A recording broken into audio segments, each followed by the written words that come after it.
नमस्कार दोस्तों, आज की कहानी है मनहूस, दिल दहला देने वाली कहानी।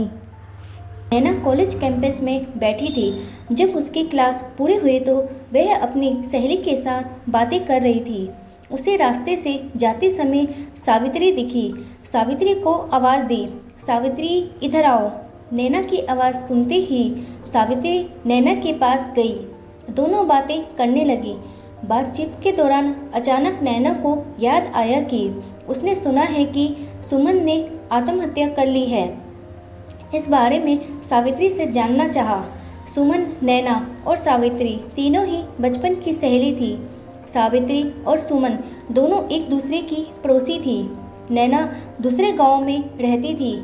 भले ही सुमन की 3 बार शादी की गई, लेकिन उसने आत्महत्या क्यों की, ऐसा सवाल नैना के मन में आया।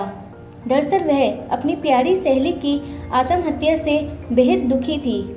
सुमन 11वीं कक्षा में थी, तभी उसकी पहली शादी हुई थी। सुमन देखने में बहुत सुंदर थी। वह होशियार, शालीन और भविष्य के सपनों में रंगने वाली लड़की थी। उसने अपने जीवन में कई सपनों को चित्रित किया था, पर घर के लोगों ने उसकी शादी जबरदस्ती करा दी। उसके पास इतने सारे सवाल थे कि वह नहीं जानती थी कि सावित्री से कैसे पूछे, लेकिन वह सच्चाई जानना चाहती थी और आखिर में सावित्री से पूछा कि सुमन ने आत्महत्या क्यों की। एक क्षण के लिए सावित्री चुप हो गई। जल्दी से उसके मुंह से शब्द नहीं निकल रहे थे। उसने गहरी सांस ली और बोलना शुरू किया। 4 साल पहले सुमन की शादी अभीर नाम के शख्स से हुई थी। वास्तव में उसकी बहुत अच्छी गृहस्थी चल रही थी। दोनों एक दूसरे से प्यार करने लगी थी।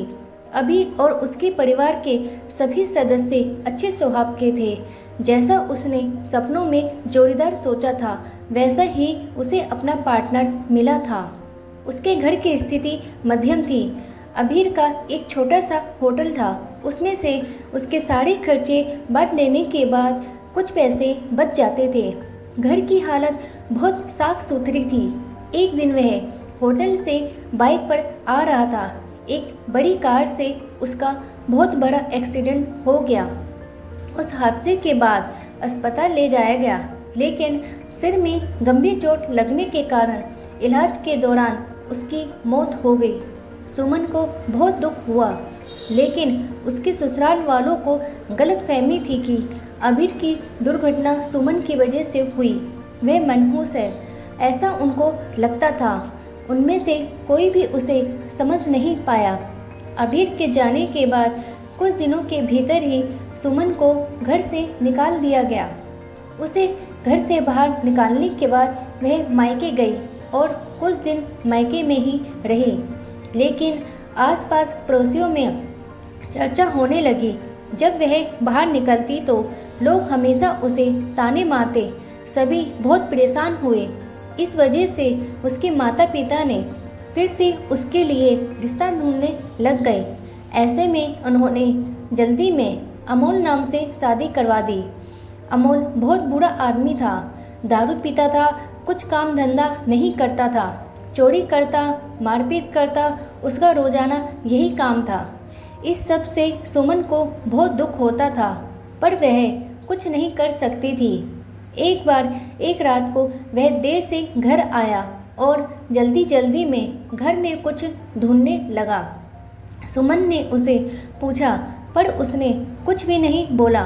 उसे जो चीज़ चाहिए थी वह उसे मिली नहीं। इस वजह से वह वहाँ से बाहर चला गया। सुमन रात भर उसकी राह देखती रही, पर वह आया ही नहीं। दूसरे दिन पुलिस को उसका मृतदेह रास्ते के किनारे पड़ा हुआ मिला। उसका चाकू से किसी ने खून किया था। यह खबर सुमन को पता चली तो उस पर दुख का पहाड़ टूट पड़ा। कुछ दिनों तक वह अपने ससुराल में रही, लेकिन बाद में ससुराल वालों ने उसे प्रताड़ित करना शुरू कर दिया। इस वजह से सुमन वापस मायके आ गई।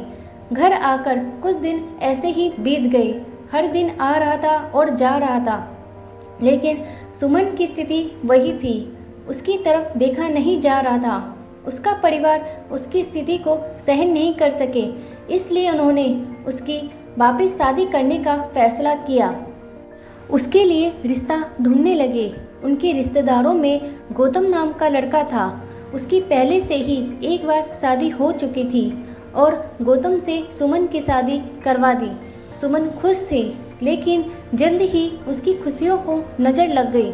शादी के कुछ महीने बाद उसे मालूम हुआ कि गौतम को ब्लड कैंसर है। इस बात का पता चलते ही उसके हंसते हुए चेहरे पर फिर से दुखी हो गया, लेकिन उसने हिम्मत से इन सब का सामना करने का फैसला किया। 5 महीने तक अपने पति की सेवा की, लेकिन आखिरकार 5 महीने बाद उसके पति की मौत हो गई। इस दुख से बहुत तंग आ चुकी थी।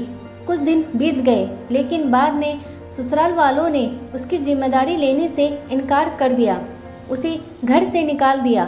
उसके बाद वह फिर मायके चली गई, लेकिन उसके माता पिता, उसके भाई भाभी ने भी उसे घर में आने नहीं दिया। सभी तरफ से रास्ते बंद हो चुके थे उसके लिए। उसे उम्मीद की कोई किरण नजर नहीं आ रही थी। अंत में उसने खुद को ख़त्म करने का फैसला किया, उसका जीवन समाप्त कर दिया। सुमन की यह कहानी सुनकर नैना की आंखें आंसुओं से भरकर बह रही थी। पूरा दिन वह सुमन के बारे में सोचती रही। क्या इन तीनों घटनाओं में बेचारी सुमन का कोई भी दोस्त था? क्या उसके माँ बाप को सिर्फ उसकी शादी कर उसे हर बार किसी के पास भेज देना सही था? वो उसे अपने पैरों पर खड़ा करने की कोशिश भी कर सकते थे। सच कहो तो सुमन की जान उसकी बदनसीबी ने नहीं, उसके परिवार की, उसके आसपास के लोगों को छोटी सोच ने ली है। वो बेचारी मनहूस नहीं, बदनसीब थी, क्योंकि उसके आसपास ऐसी सोच रखने वाले लोग थे। दोस्तों, अगर सुमन के माँ बाप ने उसे पढ़ा लिखा के अपने पैरों में खड़ा किया होता तो शायद आज वो अपनी ज़िंदगी नई तरीके से जी रही होती। उसे आत्महत्या करने की ज़रूरत नहीं होती। दोस्तों, इस बारे में आपकी क्या राय है? कमेंट बॉक्स में बताएं। और आज की कहानी आपको कैसी लगी ये भी बताएं। वीडियो पसंद आए तो प्लीज़ मेरे चैनल को लाइक करें, सब्सक्राइब करें और वीडियो शेयर करें। वीडियो वॉच करने के लिए आपका धन्यवाद।